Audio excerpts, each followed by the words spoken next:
Boom! Psych a lot! I love horror movies and I don't have shit to watch. I pay for like 4 different streaming services. I got Netflix, Hulu, Disney. Those are the same thing now. There is Shudder that I do pay for, and honestly, I kind of justify it because it's not as expensive as the other ones, and there's no ads, which is great. I did find one movie about a night watchman, and I actually used to be a security guard, and I actually recognize the main character. He's the guy from Game of Thrones, the... Holy shit! Did you just come in your sister? You bet your sweet Bippy I did. Yeah, that guy. Anyways.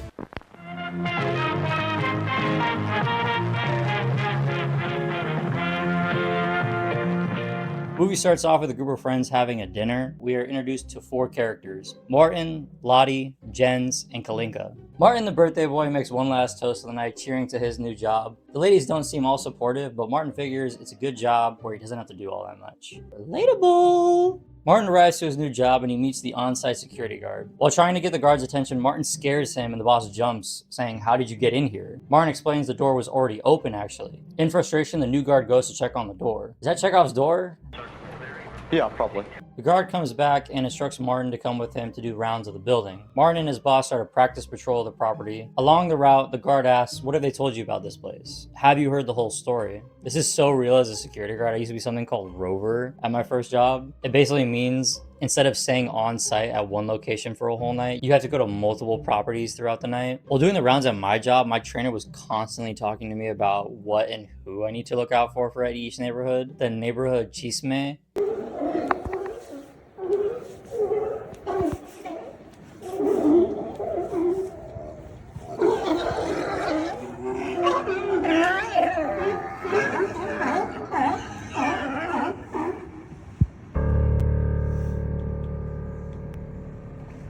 My fault.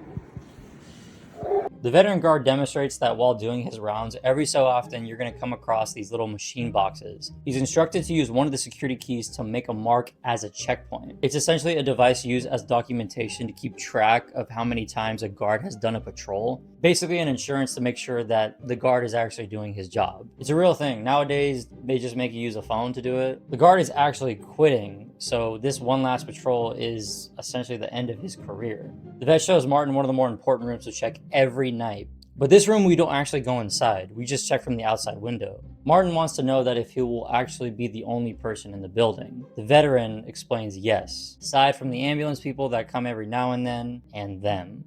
Who?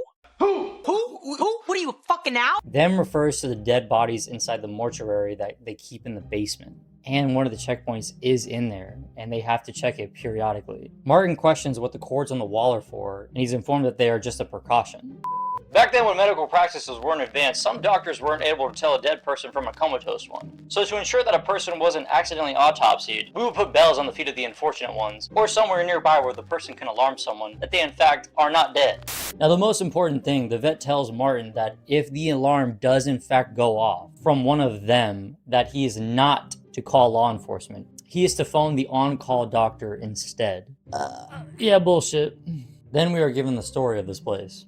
The first watchman before the vet would take use of the dead bodies. One night they caught him in the act and was fired immediately. Fired. Sometimes after the incident, he would wait outside like an addict, just eyeing for another fix. And I had some creepy ass patrols I would have to check throughout the night, and I dreaded them myself. Like creepy sounds, dark rooms, you only have a flashlight, some random noise would scare you. You're like, oh my god, there's like a murderer behind that corner, like I'm gonna fucking die right now. One time I did think I was gonna get jumped though, low key. I used to have to do a school district. I would have to do 20 schools in an area. And one time I got a call about somebody trespassing on the property. And when I went there, I checked the grass area of the school where people would play soccer and stuff. And I would hear whispers, people going, "Hey, how you doing, love mama? And I investigated it and I'm like, yo, I can't do this. So I called my dispatcher. I was like, dude, I'm hearing some shit. He's like, hey, we can send somebody out there if you want, another guard. He can meet you there and he can just go do the rounds with you. And I'm like, yeah, please be, do that. Yeah. I turned a corner and I heard shuffling and it's this little teenager. A couple of teenagers just trespassing and I was like, oh shit, you gotta leave, y'all. You can't be here and so on and so on. I called my dispatcher back and I was like, yeah, you can cancel that. I look really dumb for that afterwards. I got roasted a lot for that. The next day, Martin and Jens attend class, and Martin briefly makes a look over at a cute girl. Jen teases him and says, "Isn't your girl enough for you?" Martin expresses that he would never cheat on his girlfriend Kalinka. Jens then decides to give a bet to Martin that they should have a challenge game where one of them can ask anything of the other, no matter what, and no limits. And the loser has to marry the girl that they are dating. What kind of bet even is that? Like, you're not gonna bet like money? Like, Jens then begin. Fuck! So many times throughout this script, I put Jens and then the word then right after. So it rhymes and like it makes it like it's a tongue twister. Jens then begin. Fuck! We then weirdly cut to later that day where the friends are all at a bar. Walking back to the table, the two girlfriends are getting harassed by a few dickheads causing trouble. Martin expresses that they should stand up and go do something about it, but they just stand there while the women had to walk by. So upset that the guys didn't do anything, they decide to leave. Martin then challenges Jens to go stand up for the two bullies to make up for what they didn't do. After some shit talking, Jens immediately gets assaulted, and Martin has to like pull him back. And Jen's like, "Don't fucking hold me back, bro. I'm gonna beat your ass. I'm gonna beat your ass." These guys suck. Incredibly drunk, the two friends walk home. They eventually stop at a park, and Jens confesses that Joyce? Jeg luder. Jeg bollede hende. What did he say? he doesn't know why, but he just explains that he hates his life. In an attempt to cheer Jens up, Martin tells him that I do too sometimes, but they should have fun while they can. Jen gives him a challenge. Jen bets Martin that he should have sex with Joyce. Come on, man. Nej, det her. Er du med, eller er du ikke med? Ja, okay, jeg er med. These guys suck. Drengerøv.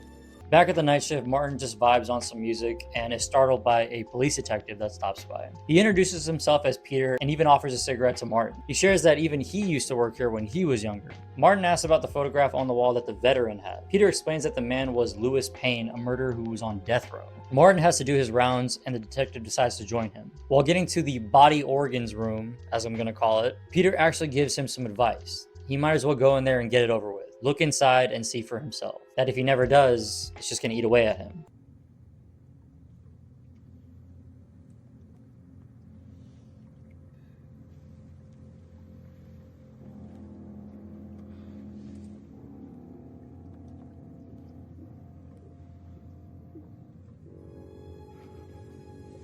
Feeling comfortable with Martin, the cop even explains that we have found a new body of the recent killer that's been going around. The news report earlier that we saw at the beginning. And for some reason, his trademark is scalping the victims' heads. Cut to another night, it happens. The worst thing possible that Martin was told would never happen.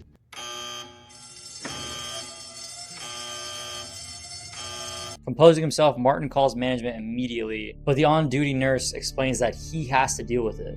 What? The doctor will not be there for another hour. And besides, she's sure it might be a false alarm. Yeah, bullshit.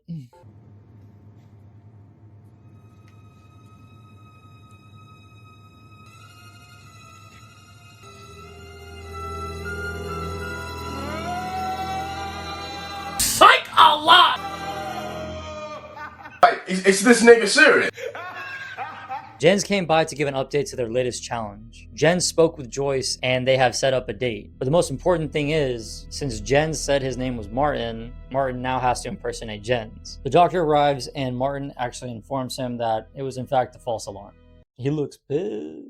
Are you serious right now, bro? We then cut to the date with Joyce, and Jens sits afar while Martin and Joyce have dinner together. During the dinner, Joyce starts to... Hold on. Wait. Hey. They eventually are about to get kicked out, but Jens is able to bribe the waiter to let them stay. They have a few drinks and Jens...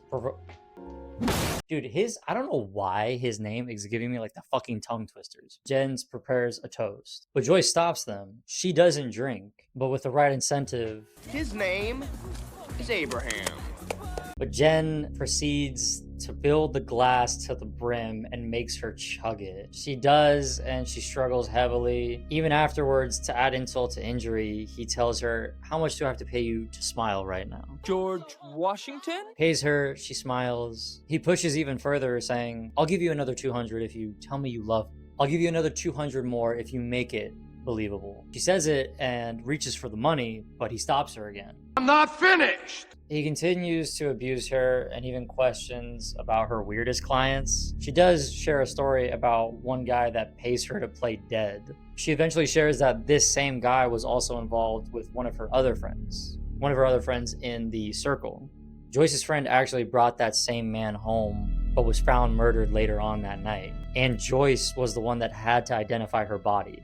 I know Jens is a piece of shit, but like, bro, Martin just cheated on his girlfriend, got head in the restaurant, and stood by while Jens abused this lady of the night. These guys suck. The next day, Lottie has to take part of a sacrament for her school's church. Jens and Martin actually show up to support her for her sacrament, but Jens shows up very, very hungover. Martin pulls Jens aside. Apparently, Joyce had called Martin's house asking for Jens, but since they switched names, Martin even says that this is getting out of hand, and he even shows remorse about what happened the night before. Jens defends that, look, man, it's gonna be all okay. Martin, not exactly happy with that response, decides to give Jens a challenge.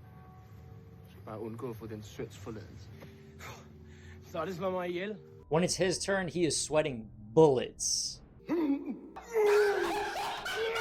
Outside, Lottie is completely embarrassed and screams at him. He apologized to her, that he even tells her that lately he's been bad, but he can be better. And then the next day, Martin's bucket.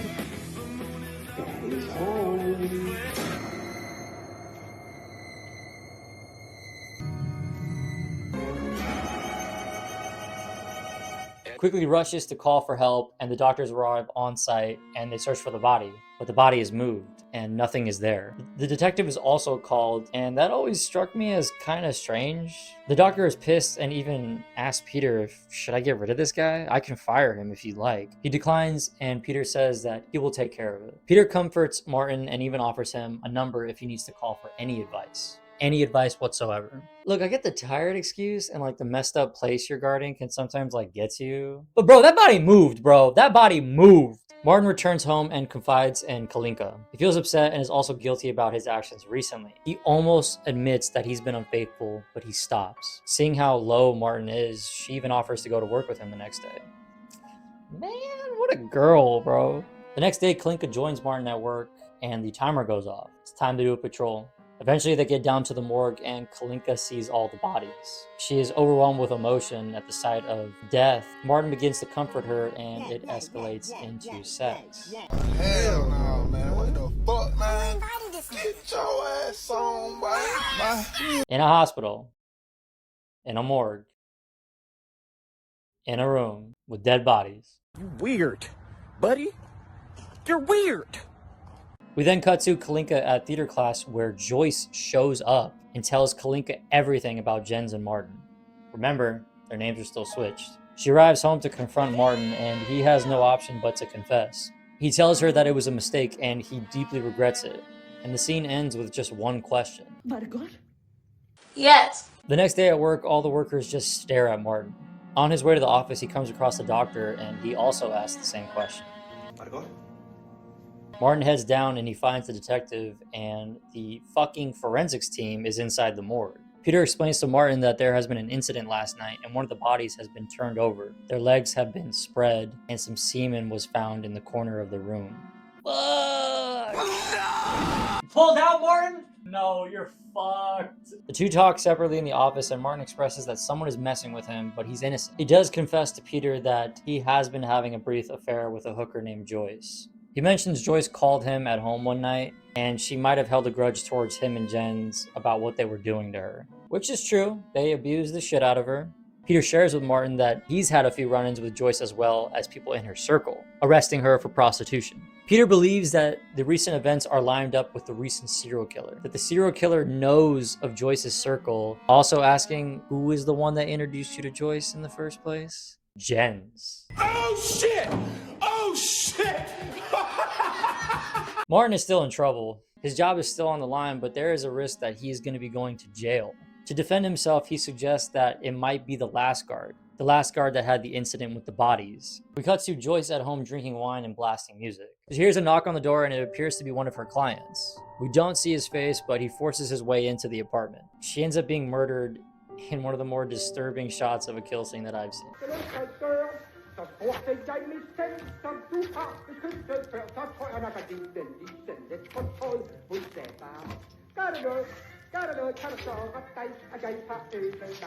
It cuts back to Kalinka outside looking for Joyce's apartment. Kalinka is able to find her apartment and discovers Joyce's body inside.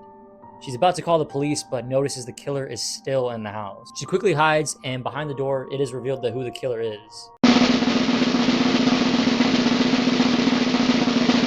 Ta-da! On her corpse, Peter plants the semen they found at the hospital, framing Martin. Cuts to Kalinka telling Lottie and Jens what happened. On the news, Peter releases a statement saying that they have found a suspect. At work, Martin calls the doctor mentioning Joyce and seeing if they can get a reaction out of him. He tells Martin he's fired, but Martin persists. He asks if he thinks he's a psychopath. The doctor says, well, you wouldn't be the first. The police begin looking for Martin, and in another room, Jens gets a call. Interrupted by the cop, Jens puts the phone down, but he doesn't hang up. One of my favorite fucking moments of Jens, boy. Watch this, check this out. The killer wrote down Martin's name in blood, but Jens explains that they switched names, and Joyce never knew that, effectively taking the blame for Martin. Kalinka jumps in and says that she found the body and there was no name written yet. Cut to Martin calling up the old veteran and asks about the first security guard. The guard reveals that all the stories he heard wasn't exactly the whole truth. He was never sent anywhere, and to avoid scandal, the hospital covered it up. Martin goes to the records room downstairs and finds documentation of the first interview of the guard. Back at the office, he gets a call from Peter telling him that they need to talk. But during the call, Martin gets snuck up on, and yeah. Kalinka shows up to the building and heads inside. Damn, that shit really don't lock. That don't even, dude, that's just wide open. Peter takes Martin downstairs to the morgue and finally drops the facade. He then tosses a bat to Martin and forces him to beat him. Kalinka walks in seeing what Martin has done, and Peter and Kalinka then start to run off. Desperately, then Martin goes after them. The two run into the body parts room. Kalinka then explains to the detective about the Jens and Martin switch. The cop assumes it must be Jens then. But, the whole thing is coming undone. The story's starting to crack. Even none of this shit makes sense, even as he's saying it. He's like, fuck it, and then starts attacking Kalinka, and with a knife to her throat, Martin is forced to surrender. Cut to Martin and Kalinka tied up, her screaming for help. Martin's knocked out, but why wouldn't he knock her out too? I don't know why. That always... Peter instructs his partner to take Jens in, that he's the murderer, actually. Kalinka manages to get up and pulls the fire alarm. It gets the attention of Jens and the other cop, and they rush in. Peter closely follows them and ambushes them both. The partner is killed, and Jens is left handcuffed to the office room. Peter heads back for Kalinka and prepares to murder her and Martin. Jens sees a knife in the office, one of the pieces of evidence Peter was planning on using to frame Martin, and that fool pulls a 127 hours. Well, one finger's worth. And just when Kalinka and Martin are about to get murdered, Jens steps in. He shoots Peter, saving his friends, finally ending the murder spree.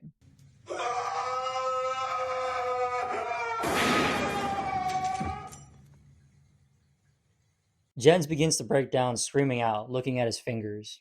The other two quietly join him in tears. We transition to the two men outside, Jen and Martin in a church, at the altar. Turns out both of them lost a bet, and they are about to get married to their girls.